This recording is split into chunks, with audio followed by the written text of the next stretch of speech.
Magandang umaga po, Father, at sa atin pong lahat, mga kapatid. Isama po natin sa ating mga panalangin, sa ating banal na pagdiriwang ng misa, mga sumusunod na intentions.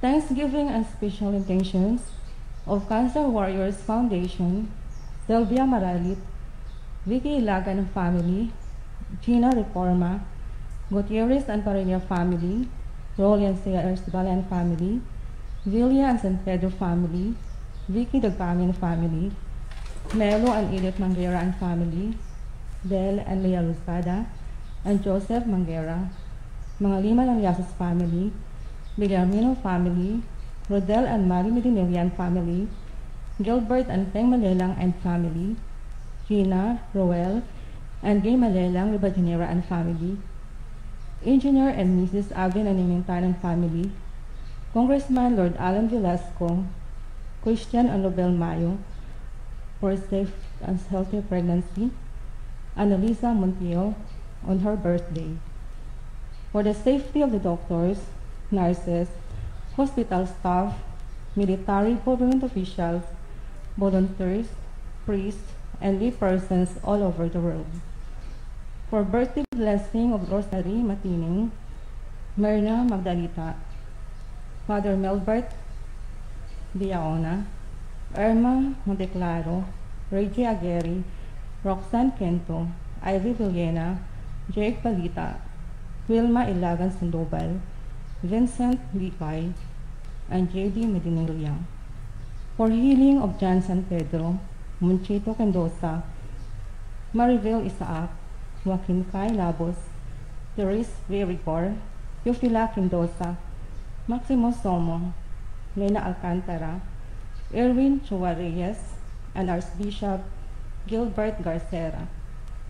For the eternal repose of the souls of Loretta Luciano Gutierrez, Pedro Malabanan Jr., Magdaleno Misiano, Brother Tindo Maralit FAC, Faye Y. Quezana, Joselito Tan, and Amado Quezana.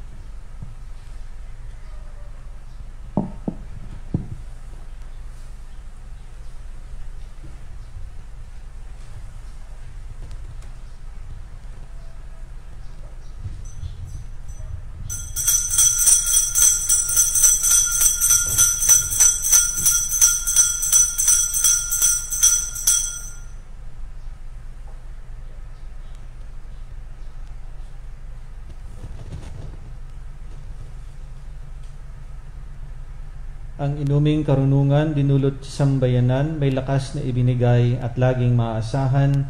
Alleluia, kailanman. Sa ngalan ng Ama, at ng Anak, at ng Espiritu Santo. Amen.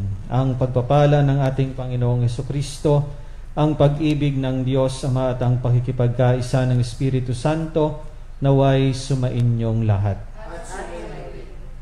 Mga kapatid, aminin natin ang ating mga kasalanan, upang tayong lahat ay maging marapat gumanap sa banal na pagdiriwang.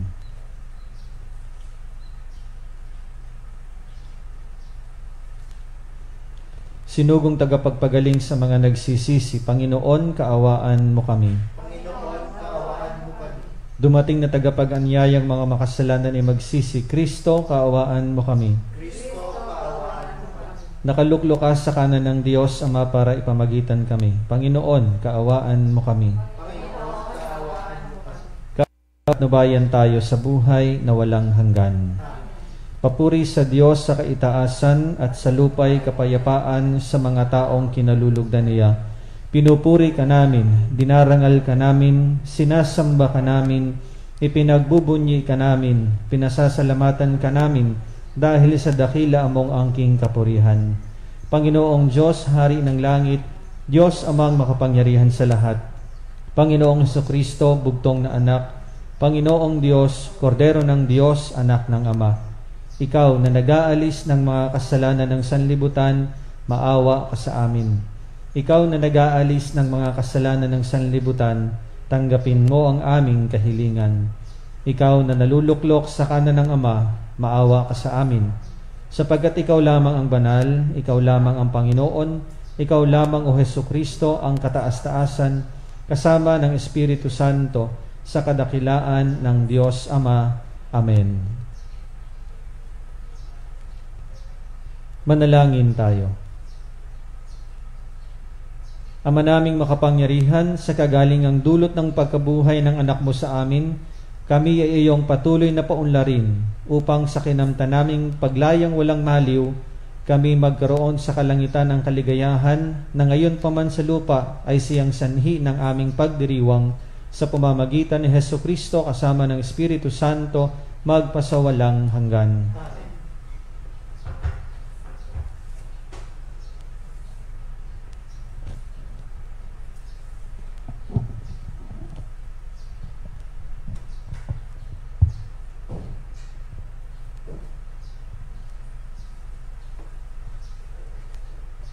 Pagbasa mula sa mga gawa ng mga apostol. Noong araw ng Pentecostes, sinabi ni Pedro sa mga Hudyo, "Dapat malaman ng buong Israel na itong si Jesus ay pinako ninyo sa krus. Siya ang ginawa ng Diyos na Panginoon at Kristo." Nabagabag ang kanilang kalooban nang marinig ito, at tinanong nila si Pedro at ang mga apostol, "Mga kapatid, ano ang gagawin namin?" Sumagot si Pedro, "Pagsisihan ninyo talikdan ang inyong mga kasalanan at magpabinyag kayo sa pangalan ni Hesukristo upang kayo'y patawarin at ipagkakaloob sa inyo ang Espiritu Santo, sapagkat ang pangako'y para sa inyo at sa inyong mga anak at sa lahat ng nasa malayo, sa bawat tatawagin ng Panginoong Diyos." Marami pa siyang inilahad upang patunayan ang kanyang sinabi, at nanawagan siya sa kanila, "Lumayo kayo sa masamang lahing ito upang kayo'y maligtas." Kaya't ang mga naniniwala sa kanyang sinabi ay nagpabinyag, at nadagdag sa kanila ang may 3,000 tao ng araw na iyon. Ang salita ng Diyos. Salamat sa Diyos. Awat pag-ibig ng Diyos sa sangkalapa ay lubos. Awat pag-ibig ng Diyos sa sangkalapa ay lubos. Panginooy tapat sa kanyang salita at maaasahan ang kanyang ginawa. Minamahal niya ang gawang matapat, ang pag-ibig niya sa mundo'y laganap. Awat pag-ibig ng Diyos sa sangkalapa ay lubos. Ang may takot sa Diyos at nagtitiwala sa kanyang pag-ibig ay kinakalinga. Hindi babayaang sila ay mamatay, kahit magtagutom sila'y binubuhay. Awat pag-ibig ng Diyos sa sangkalapa ay lubos. Ang ating pag-asa'y nasa Panginoon. Siya ang sanggalang natin at katulong. Ipagkaloob mo na aming makamit, o poon ang iyong wagas na pag-ibig. Yamang ang pag-asa'y sa'yo nasasalig. Awat pag-ibig ng Diyos sa sangkalapa ay lubos. Magsitayo po. Aleluya, aleluya. Araw ngayon, gawa ng Diyos. Magdiwang tayo ng lubos. Purihin ang manunubos. Aleluya, aleluya.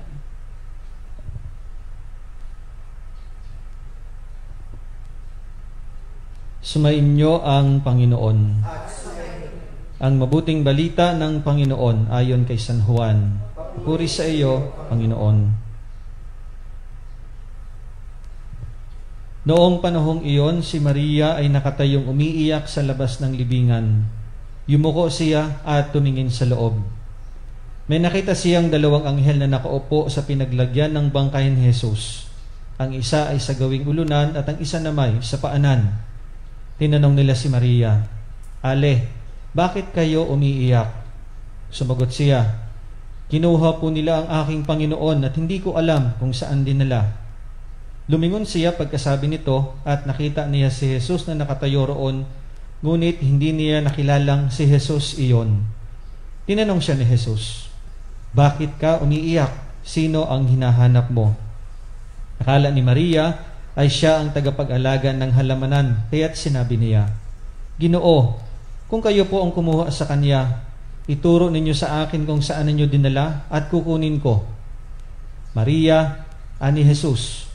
Humarap siya at kanyang sinabi, "Rabboni," ibig sabihin, Guro. "Huwag mo akong hawakan sapagkat hindi pa ako nakapupunta sa Ama," wika ni Jesus. Sa halip, pumunta ka sa aking mga kapatid at sabihin mong, aakyat ako sa aking ama at inyong ama, sa aking Diyos at inyong Diyos. Kaya't si Maria Magdalena ay pumunta sa mga alagad at sinabi, nakita ko ang Panginoon. At tuloy sinabi sa kanila ang bilin ni Jesus. Mga minamahal, ang mabuting balita ng Panginoon. Magandang umaga po sa inyong lahat at Happy Easter.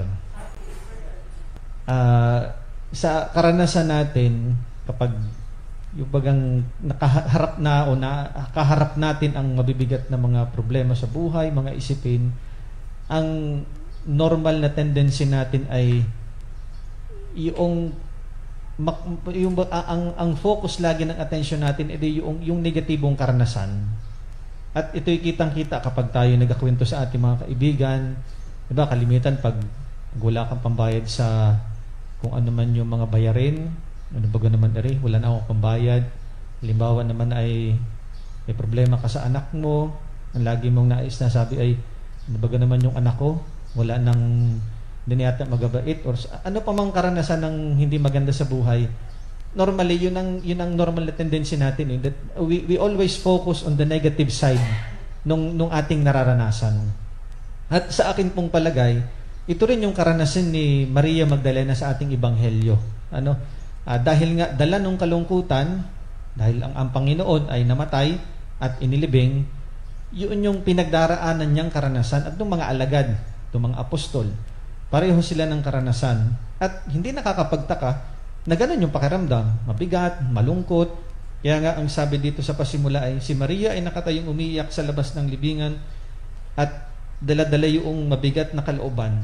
At yung pa nga, at ang maganda dito, ito yung kaibahan ng karanasan ni Maria Magdalena at itong kaibahan ito yung parang pwede nating maging parang paalala sa atin tuwing haharap tayo sa mga mabibigat na pagsubok sa buhay. Ano yon? Sa kabila ng kalungkutan na kanyang nararanasan, tingnan nyo sa bandang huli, anong naging kapalit doon sa kanyang nararamdaman? Nung makilala niya, nung ma-recognize niya ang Panginoon, ang kanyang kaharap, sa pamamagitan ng pagtawag sa kanya ng Maria, yung kalungkutan, di ba, immediately, napalitan ng kagalakan. Nawala yung bigat sa kalooban kay Maria Magdalena. Dahil, sa kabila ng kalungkutan, o kahit may ganong pinagdaraanan, ang kanyang na-recognize ay si Jesus. Ang kanyang nakilala, ang kanyang nakita ay si Jesus. At yung pagka-recognize niya sa ating Panginoon na yun na muling nabuhay, syempre, una, napatunayan niya na totoo yung sinabi ng Panginoon na pagkatapos sa 3 araw, siya ay muling mabubuhay. At dahil nga siya nabuhay, nung kalungkutan, napalitan ng kagalakan. Ngayon mga kapatid, ano ang hamon sa atin? Babalikan ko yung sinabi natin kanina. Our normal tendency is to focus always on the negative side of things. Diba? Halimbawa ngayon, sa Maynila, alam natin ang balita sa Maynila, doon sa bubble na sinasabi. At bukod pa doon sa pagtaas ng COVID, iba't ibang mga... Kaya ako natatamad ng makinig ng balita dahil para pareho din lamang, para bagang wala na bang iba. So the tendency is to focus always on the negative na para bagang wala na ba akong makikitang maganda? Wala na ba akong maririnig na magandang balita? Pero mga kapatid, sa gitna ng mga karanasan nating ito, na para bagang ang mundo ay wala na tayong magagandang bagay na makikita sa mundo, ang hamon sa atin ay hanapin pa rin ang kabutihan. Hanapin pa rin yung magagandang bagay sapagkat sa gitna ng maraming negatibong nangyayari sa ating paligid, hindi maaring mawawala ang kabutihan. Hindi maaring mawawala ang magandang balita. Hindi maaring mawala ang mabubuti at magagandang bagay. Yun ay mangyayari lamang kung sa bawat sitwasyon, sa bawat pagkakataon, sa bawat panahon, sa bawat oras, i-recognize natin palagi ang presensya ni Jesus sa ating buhay. Yun yung isang bagay na nakakalimutan natin na oo nga't alam natin nandyan ang Diyos, pero ba't minsan nakakalimutan natin na kasama natin siya? Dahil nga clouded tayo na maraming negatibong bagay, kaya nakakalimutan natin na Diyos pala. Pero once we recognize that God is beside us, sa anumang hamon, sa anumang pagsubok, sa anumang hindi magandang bagay na dumating sa atin, alam niyo ang mangyayari? Kahit napaka-negatibo ng mga nangyayari, magkakaroon pa rin ng pag-asa ng lahat ng ito ating pinagdaraanan ay mapapalitan ng magagandang bagay at ng mabuting balita. Ano yung mangyayari kung gagawin natin yung ginawa ni Maria Magdalena sa ating ebanghelyo? Mary Magdalene was able to recognize Jesus, kaya napalitan ng kagalakan yung kanyang kalungkutan. Kaya yun din, ganun lang po kasimple yung paalala sa atin. Amidst the negative things that are happening around us today, magkaroon pa rin tayo ng pag-asa na balang araw, ang dating yung panahon, matatapos ang lahat ng ito. Sapagkat alam natin, sa anumang pinagdaraanan natin, kasama natin lagi ang ating Panginoon.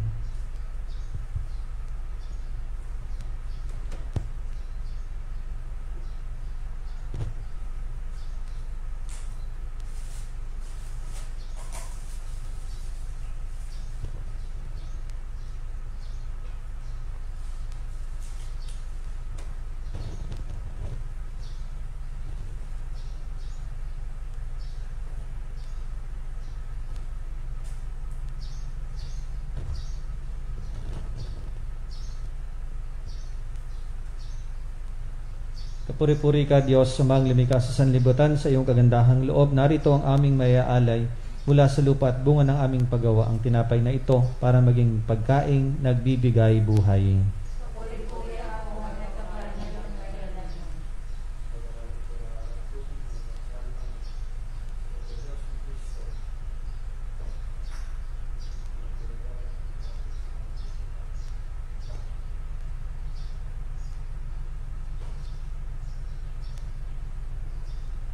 Kapuri-puri ka, Diyos, amang lumikha sa sanlibutan, sa iyong kagandahang loob. Narito ang aming mayaalay mula sa katas ng ubos at bunga ng aming paggawa, ang alak na ito para maging inuming nagbibigay ng iyong espiritu.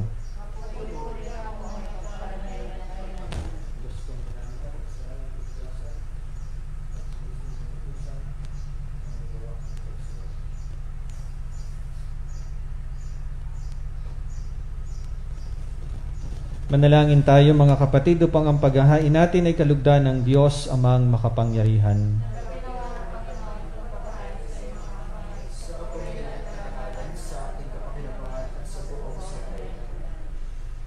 Ama naming lumikha, tanggapin mo at kalugdan ng mga alay ng iyong angkan upang sa tulong ng iyong paglingap at pagsubaybay, ang bigay mo sa aming puhunan ay hindi masayang, kundi tumubo pa ng mga kaloob mong walang katapusan sa pamamagitan ni Hesukristo, kasama ng Espiritu Santo, magpasawalang hanggan. Sumainyo ang Panginoon.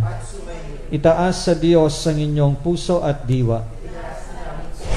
Pasalamatan natin ang Panginoong ating Diyos. Ama naming makapangyarihan, tunay ngang marapat na ikaw ay aming pasalamatan. Ngayong ipinagdiriwang ang paghahain ng Mesiyas, ang maamong tupa na tumubos sa aming lahat, sa paghahain ng sariling buhay at sa pagkabuhay ng anak mong mahal, na buksang ganap ang iyong tahanan at kaming pinaghaharian mo'y naging kasambahay. Sa pagkamatay niya sa krus, nalupig ang kamatayan. Sa kanyang pagkabuhay, naging buhay siya ng tanan. Kaya kaisa ng mga anghel na nagsisiawit ng papuri sa iyo, nang walang humpay sa kalangitan kami nagbubunyi sa iyong kadakilaan. Banal ka po ang may kapal, banal ang iyong pangalan, banal ang iyong kaharian, langit lupa'y nagpupugay sa iyong kadakilaan. Dinadakila ng lahat ang naparito mong anak, na siyang nagmulat sa bulag, sa pilay ay nagpalakad, at nakiramay sa lahat. Ama naming maawain, ipinaabot namin ang pasasalamat sa iyo sa pamamagitan ng aming Panginoong Hesukristo. Pinakikiusap namin sa pamamagitan ng anak mong ito, na ang mga kaloob namin ay tanggapin at basbasan mo sa pagdiriwang namin ng paghahain niya sa iyo. Iniaalay namin ito sa iyo unang-una para sa iyong banal na simbahang katolika, pagkalooban mo ng kapayapaan at pagkupkop, pagkakaisa at pagtataguyod ang mga kaanib nito sa sansinukob, kaisa ng aming Papa Francisco na iyong lingkod, kasama ng aming Obispo Marcelino Antonio at ng lahat ng nananalig at nagpapalaganap sa pananampalatayang Katoliko na galing sa mga apostol.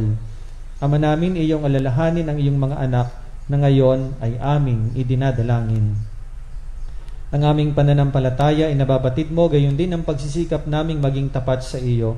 Ang paghahayang ito ng pagpupuri aming iniaalay para sa kapakanan namin at ng mga mahal namin sa buhay, para sa aming kalusugan at walang hanggang kaligtasan sa pagdulog namin sa iyong kadakilaan, Diyos na totoo at nabubuhay kailanman. Kaisa ng buong simbahan, ipinagdiriwang namin ngayon ang dakilang kapistahan ng pagkabuhay ng aming Panginoong Hesukristo bilang Diyos na totoo na namalagi pa ring taong totoo. Pinararangalan namin ngayon unang-una ang Ina ng Diyos at Panginoon naming Hesukristo, si Maria na maluwalhating laging birhen. Gayon din ang kanyang kabiyak ng pusong si San Jose, ang iyong mga pinagpalang apostol at martir na sina Pedro, Pablo at Andres, at ang lahat ng iyong mga banal. Pakundangan sa kanilang ginawang mga kabutihan at walang sawang pagdalangin para sa aming kapakanan, kami ay lagi mong kalingain at ipagsanggalang. Ama namin, iyong tanggapin ang mga handog na ito ng iyong buong angkan para sa mga minarapat mong muling isilang sa tubig at Espiritu Santo sa ikapagpapatawad ng lahat nilang mga kasalanan. Loobin mong kami makapamuhay araw-araw sa iyong kapayapaan. Huwag mong ipahintulot na kami ay mewalay sa iyo kailanman. Ibilang mo kami sa iyong mga hinirang. Ama namin, basbasan mo ang mga handog naming ito. Marapatin mong sambahin ka namin sa Espiritu at katotohanan, kaya para sa amin, ito ay gawin mong maging katawan at dugo ng pinakamamahal mong anak, ang aming Panginoong Hesukristo. Noong bispiras ng kanyang pagpapakasakit, hinawakan niya ang tinapay sa kanyang banal at kagalang-galang na mga kamay. Tumingala siya sa langit, sa iyo Diyos amang makapangyarihan, at nagpasalamat siya sa iyo. Pinagati-hati niya ang tinapay, iniabot sa kanyang mga alagad at sinabi, tanggapin ninyong lahat ito at kanin. Ito ang aking katawan na ihahandog para sa inyo.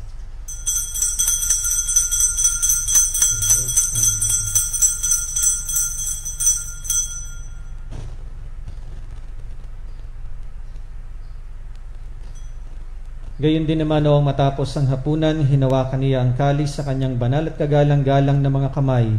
Muli kaniyang pinasalamatan, iniabot niya ang kalis sa kaniyang mga alagad at sinabi, tanggapin ninyong lahat ito at inumin. Ito ang kalis ng aking dugo ng bago at walang hanggang tipan. Ang aking dugo na ibubuhos para sa inyo at para sa lahat sa ikapagpapatawad ng mga kasalanan. Gawin ninyo ito sa pag-alaala sa akin.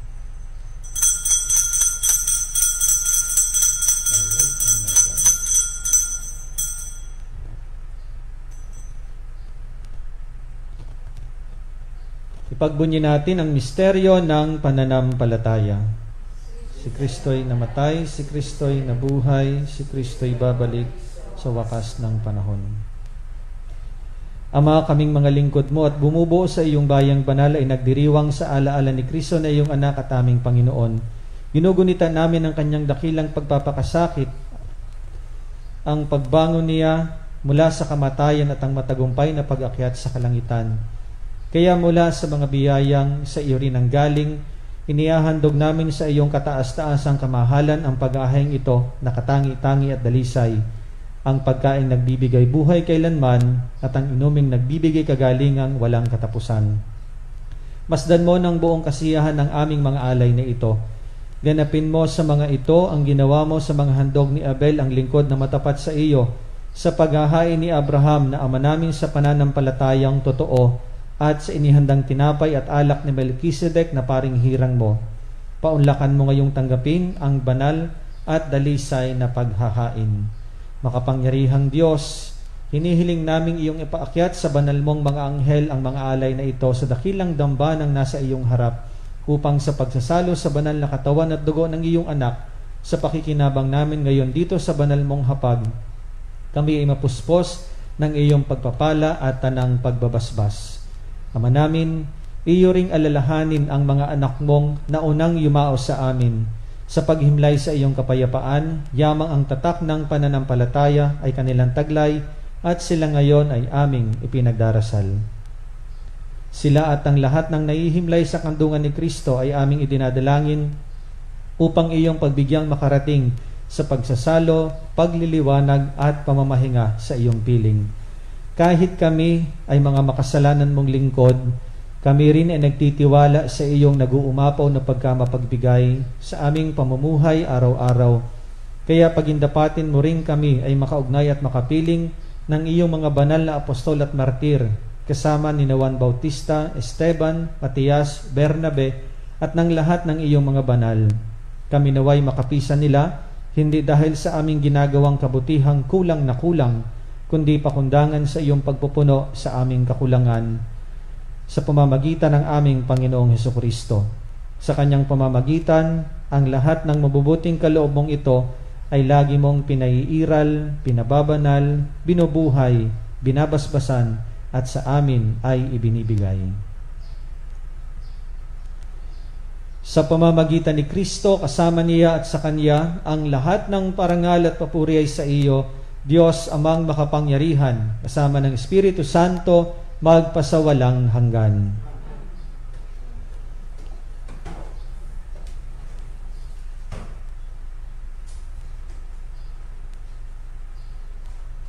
Sa tagubili ng mga nakagagaling na utos at turo ni Jesus na Panginoon natin at Diyos, ipahayag po natin ng lakas loob.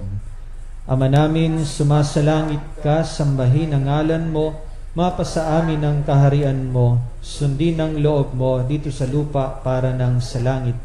Bigyan mo kami ngayon ng aming kakanin sa araw-araw at patawarin mo kami sa aming mga sala para ng pagpapatawad namin sa nagkakasala sa amin, at huwag mo kaming ipahintulot sa tukso at iadya mo kami sa lahat ng masama. Hinihiling namin kami iadya sa lahat ng masama, pagkalooban ng kapayapaan araw-araw, iligtas sa kasalanan at ilayo sa lahat ng kapahamakan, samantalang aming pinananabikan ng dakilang araw ng pagpapahayag ng tagapagligtas naming si Hesukristo. Ang kapangyarihan at ang kapurihan magpakailanman. Amen. Panginoong Hesukristo, sinabi mo sa iyong mga apostol, kapayapaan ang iniiwan ko sa inyo, ang aking kapayapaan ang ibinibigay ko sa inyo. Tunghayan mo po ang aming pananampalataya at huwag ang aming mga pagkakasala. Pagkalooban mo kami ng kapayapaan at pagkakaisa ayon sa iyong kalooban, kasama ng Espiritu Santo magpasawalang hanggan. Ang kapayapaan ng Panginoon ay laging sumainyo. Magbigayan po kayo ng kapayapaan sa isa't isa. Peace be with you.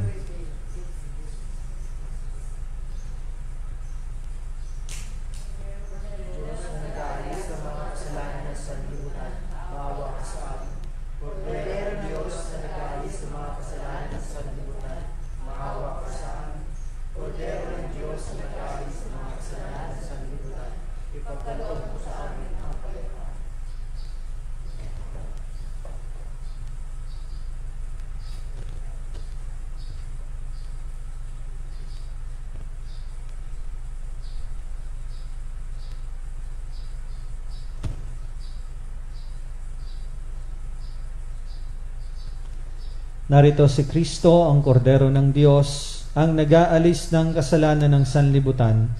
Mapalad ang mga inaanyayahan sa kanyang piging. Panginoon, hindi ako karapat-dapat na magpatuloy sa iyo, ngunit sa isang salita mo lamang ay gagaling na ako. Pagsanggalang nawa ako ng katawan at dugo ni Kristo para sa buhay na walang hanggan.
My Jesus, I believe that you are present in the most holy sacrament. I love you above all things, and I desire to receive you into my soul. Since I cannot at this moment receive you sacramentally, come at least spiritually into my heart. I embrace you as if you were already there and unite myself wholly to you. Never permit me to be separated from you. Amen.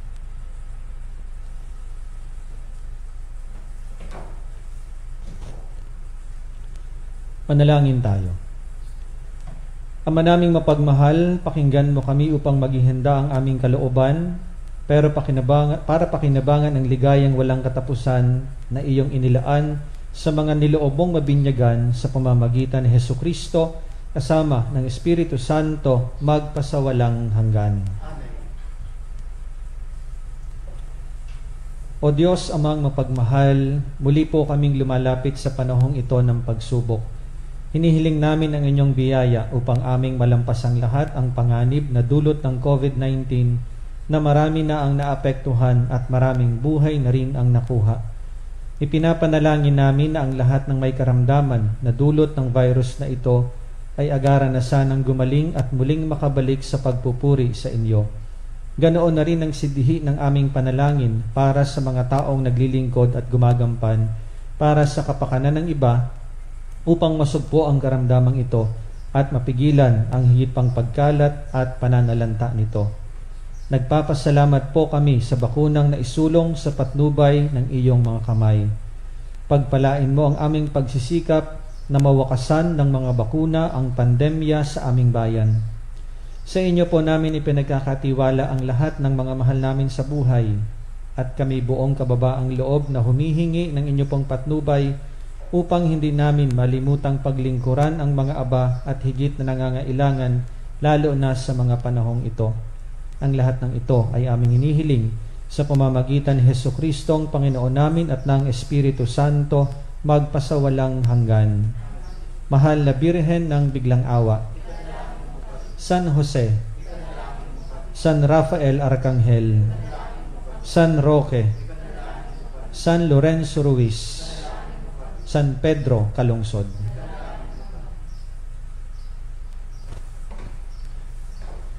Sumainyo ang Panginoon at pagpalain kayong lahat ng makapangyarihang Diyos, Ama at Anak at Espiritu Santo. Amen. Tapos na ang ating pagdiriwang. Humayo kayong mapayapa. Alleluia, alleluia. Salamat sa Diyos. Alleluia, alleluia.